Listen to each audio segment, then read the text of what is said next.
আগামীকালের দৈনিক রাশিফল নিয়ে বিস্তারিত আলোচনা করব 12টি রাশির ভালো এবং মন্দ নিয়ে। অতি পরিচিত প্রোগ্রাম, প্রত্যেকটা দিন আমি দৈনিক রাশিফল নিয়ে আলোচনা করি আপনাদের বোঝার স্বার্থে। তাই প্রত্যেক দিনের মতো আজও আগামীকাল দিন সম্পর্কে বিস্তারিত আলোচনা করব আপনাদের অ্যালার্ট করার জন্য।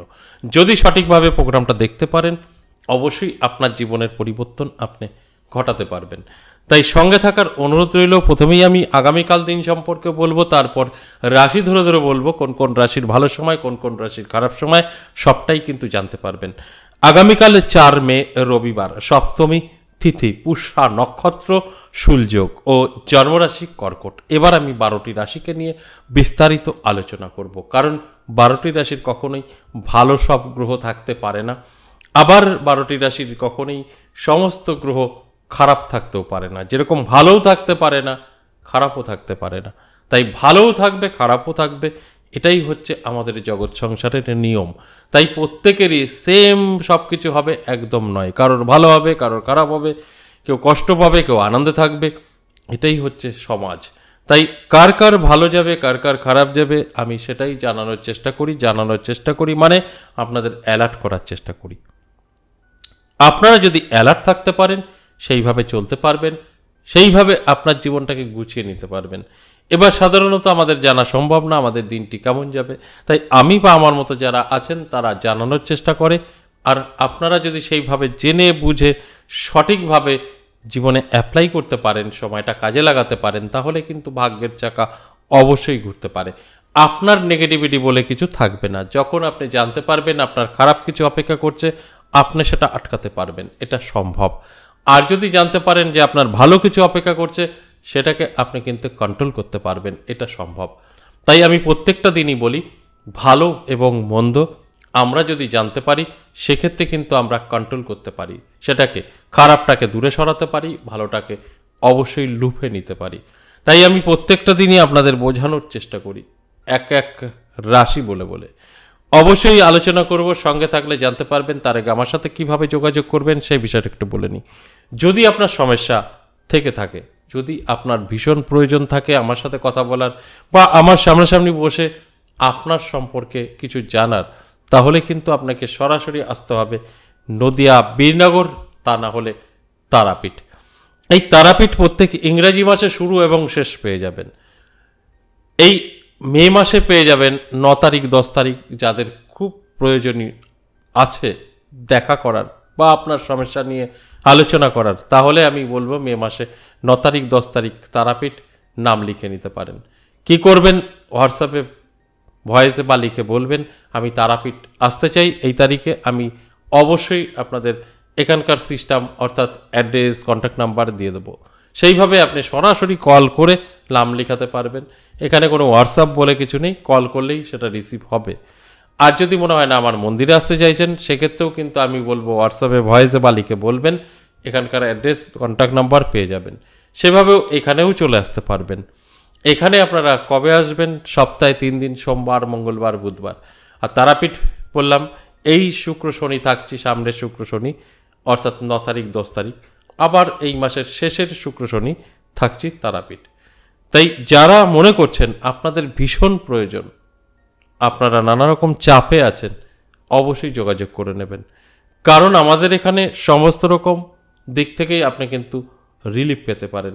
সে আপনার সমস্যা যত বড়ই হোক না কেন, এই মুহূর্তে যে সমস্যাগুলো আমাদের তৈরি হচ্ছে, অবৈধ প্রেম, ভালোবাসা, বিচ্ছেদ, বশীকরণ, শত্রু দমন, অবাধ্য সন্তান, স্বামী বা সন্তান নেশাগ্রস্ত হয়ে পড়েছে, সমস্ত কিছু থেকে কিন্তু বেরিয়ে আসতে পারবেন। ঋণ করে ফেলেছেন, ধার করে ফেলেছেন, ব্যবসা মন্দা চলছে, সব থেকে কিন্তু আপনি মুক্তি পেতে পারেন। এর জন্য আপনাকে অবশ্যই যোগাযোগ করতে হবে।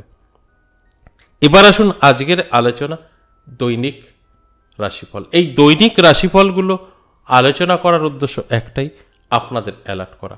আপনারা অ্যালার্ট থাকলে সবটাই কিন্তু কন্ট্রোল করতে পারবেন এবং বুঝে শুনে চলতে পারবেন। তাই আসুন এক এক করে সেই রাশিগুলো বলি। প্রথমেই আমি মেষ রাশির বলবো। ভীষণ একটা ভালো সময় বলা কখনোই যাবে না, কিছু কিছু সমস্যা আপনার তৈরি হতে পারে। তাই মেষ রাশির জাতক জাতিকাদের বলবো সব কিছু ঠিকঠাক থাকলেও উটকো ঝামেলা, টেনশন, দুশ্চিন্তা, এগুলো কিন্তু আপনাকে ঘিরে ধরতে পারে। এর জন্য আপনার অ্যালার্ট থাকা প্রয়োজন আছে, চোখ কান খোলা রাখা প্রয়োজন আছে, তবেই কিন্তু এর থেকে আপনি অনেকটাই সেফ থাকতে পারবেন। তা না হলে আমি যে কথাগুলো বলছি এগুলো কিন্তু আপনার সাথে ঘটবে। এরপর বিশ্বরাশি, বিশ্বরাশির জাতক জাতিকাদের কিন্তু শুভ সময় থাকবে, নানা দিক থেকে সুযোগ সুবিধা আপনি পাবেন। আপনার জীবনে কোনো বন্ধু বা বান্ধবীর সোর্স বা তার পরিচয়ে আপনার কিন্তু কর্মে উন্নতি অবশ্যই হবে, এটা পজিটিভ। তাই অ্যালার্ট থাকুন, চোখ কান খোলা রাখুন, দেখবেন আমি যে কথাগুলো বলছি আপনি কিন্তু সবটা মিলিয়ে নিতে পারবেন। এরপর মিথুন রাশি, মিথুন রাশির জাতক জাতিকাদের কিন্তু প্রাপ্তিযোগ তৈরি হয়েছে, নানাভাবে কিন্তু আপনার জীবনে সুযোগ আসবে, যে সুযোগগুলো আপনার জীবন বদলে দিতে পারে। কারণ আপনার জন্য কিন্তু যথেষ্ট শুভ সময় থাকছে যদি আপনার মিথুন রাশি হয়ে থাকে, কারণ আপনার সময়টা আগামীকাল ভীষণ ভালো। এরপর কর্কট রাশি, কর্কট রাশির জাতক জাতিকাদের কিন্তু শুভ সময় থাকবে, নানাভাবে কিন্তু আপনার প্রাপ্তি ঘটবে, অনেক আটকে থাকা কাজ ক্লিয়ার হবে, যেগুলো আপনি বহুদিন ধরে চেষ্টা করেছেন সেগুলোও কিন্তু আপনি খুব সহজেই দেখবেন আপনার জীবনে অ্যাপ্লাই করলেই সাকসেস, মানে যে কোনো কাজে সাকসেস, এক কথায় যদি আমরা বলি আগামীকাল কিন্তু আপনার থাকছে। তাই অ্যালার্ট করার জন্যই এই আলোচনা। এরপর সিংহ রাশি, সিংহ রাশির জাতক জাতিকাদের খুব একটা ভালো যাবে না, টেনশন, দুশ্চিন্তা, উটকো ঝামেলা, বন্ধু বান্ধবীর সাথে মনের একটা অশান্তি, এগুলো কিন্তু লক্ষ্য করা যাবে। তাই এই কথাগুলো শুনে যদি আপনারা অ্যালার্ট থাকতে পারেন, আপনি নিজে হাতে কন্ট্রোল করতে পারবেন, সব কিছু দেখবেন আপনার আয়ত্তে থাকবে।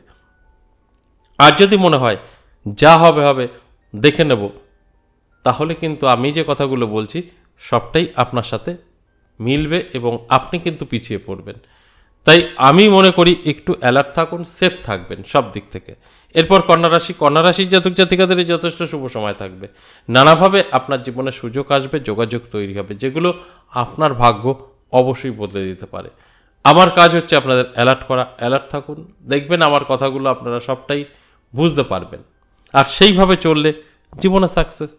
এরপরে তুলা রাশি, তুলা রাশির জাতক জাতিকাদের কিন্তু অবশ্যই দারুণ সময় থাকবে, প্রাপ্তিযোগ তৈরি হবে, অর্থাৎ যে কোনো দিক থেকে হোক না কেন অর্থ হাতে এসে ধরা দেবে, নানা দিক থেকে কিন্তু সুযোগ সুবিধাও আপনি পাবেন। এর জন্য আপনাকেও অ্যালার্ট থাকতে হবে, চোখ কান খোলা রাখতে হবে, পরিশ্রম করতে হবে, চেষ্টা করতে হবে।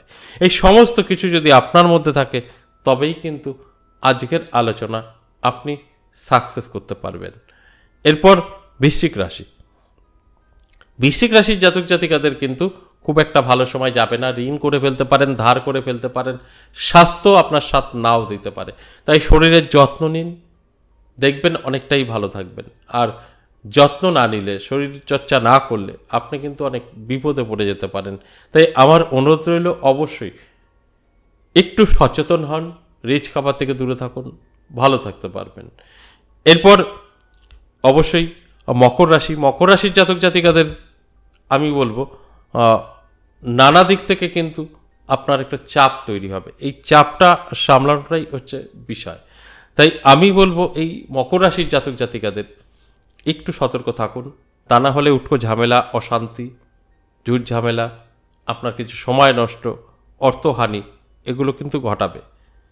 এরপর কুম্ভ রাশি, কুম্ভ রাশির জাতক জাতিকাদের কিন্তু খুব একটা ভালো সময় যাবে না, কুম্ভ রাশির জাতক জাতিকাদের ব্যবসা মন্দা যাবে, চাকরিতে কিন্তু নানা রকম চাপ তৈরি হবে। এই সময়টা আপনার অনেকটাই সতর্ক থাকতে হবে, অর্থাৎ আগামীকাল দিনটি আপনার জন্য কিন্তু ভালো নয়। এক কথায় যদি বলা যায় তাহলে এরকমই হবে যে আপনার সময়টা খুব একটা ভালো যাবে না, কারণ আপনার আগামীকাল দিনটি নানাভাবে কিন্তু বাধা প্রাপ্ত হবে। তাই আপনি যদি অ্যালার্ট থাকতে পারেন, নিজে উপলব্ধি করতে পারবেন যে সময়টা কিন্তু খুব একটা ভালো নয়। এরপর মীন রাশি, সর্বশেষ মীন রাশির জাতক জাতিকাদের ক্ষেত্রেও বলবো যে আপনার ক্ষেত্রেও একই কথা বলবো, সমস্ত দিক থেকে ভালো থাকলেও আপনার স্বাস্থ্য এবং সম্পর্ক দুটোই কিন্তু ডিস্টার্ব হবে।